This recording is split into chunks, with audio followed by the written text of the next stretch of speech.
Look at the standard corporate model for AI and automation safety. A human reviewing a continuous stream of automated alerts. In the tech industry, this is human in the loop. Data flows in, the algorithm flags an issue, and the operator provides the final sign-off. Simply placing a person at a decision point does not generate oversight. It often generates the exact opposite.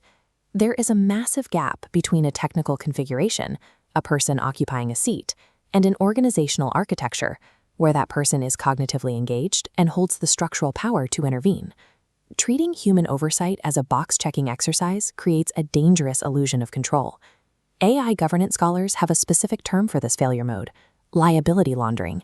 It creates the appearance of accountability, while the actual risk-generating decisions remain entirely automated. The human reviewer is left holding the legal and reputational bag for outcomes they had no real power to prevent. We must dismantle this naive oversight model and build a functional architecture of accountability. The shift toward genuine structural empowerment determines whether human judgment remains relevant as automation scales. The modern digital economy processes trillions of transactions daily.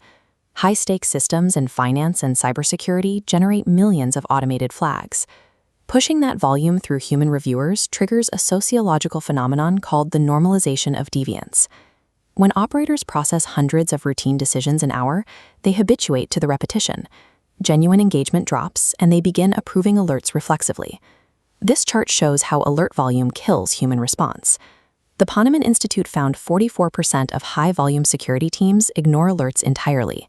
In healthcare, a study tracked physicians overriding 95% of drug alerts. Clicking ignore becomes the cognitive default. The loop technically contains a human, but that person has effectively been absorbed into the automation. High-volume setups mathematically guarantee oversight failure. They provide legal cover, not decision-making.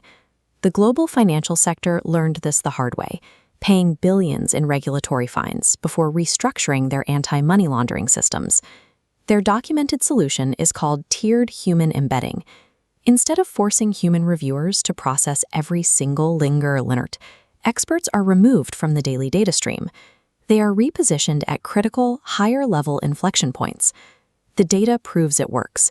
Banks adopting this structure recorded a 60 to 70% reduction in false positives, producing significantly higher quality suspicious activity reports.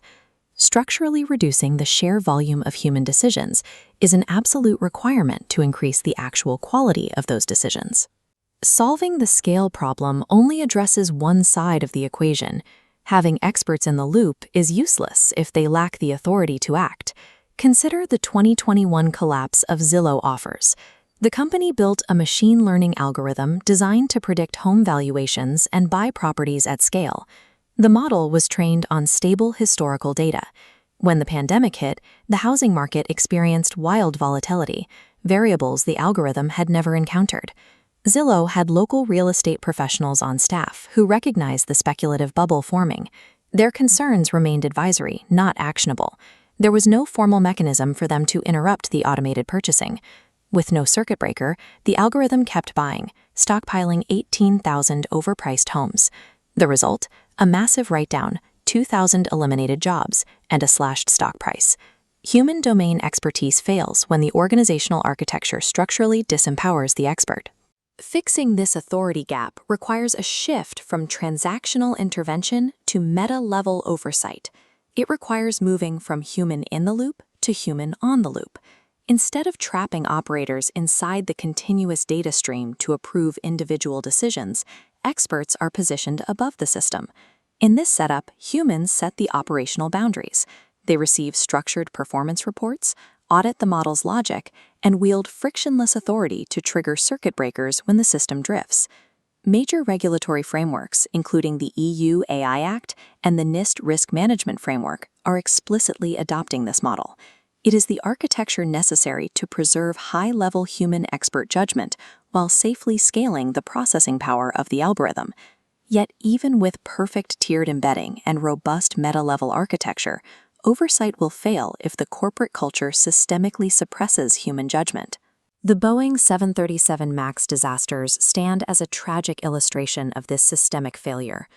Months before the crashes, Boeing senior engineer Ed Pearson formally raised alarms about the safety culture on the production floor. Later, quality engineer Sam Sally-Poor methodically documented structural deviations in manufacturing, only to face workplace retaliation after escalating his concerns.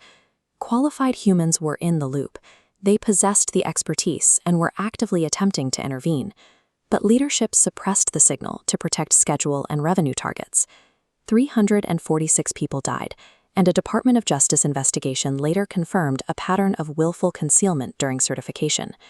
Fostering psychological safety and protecting whistleblowers isn't a soft human resources initiative. It is a hard, systemic requirement for maintaining data fidelity. An oversight signal that disappears into organizational silence is functionally equivalent to having no oversight at all.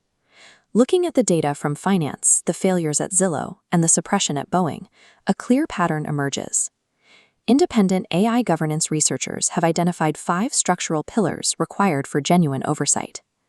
First, expertise. The humans at decision points must have sufficient domain knowledge. Second, transparency. You cannot oversee a black box. The algorithm's reasoning must be legible. Third, intervention capability. Operators need frictionless authority to pull the emergency brake. Fourth, psychological safety. The culture must protect, not punish, those who surface problems. And finally, organizational response.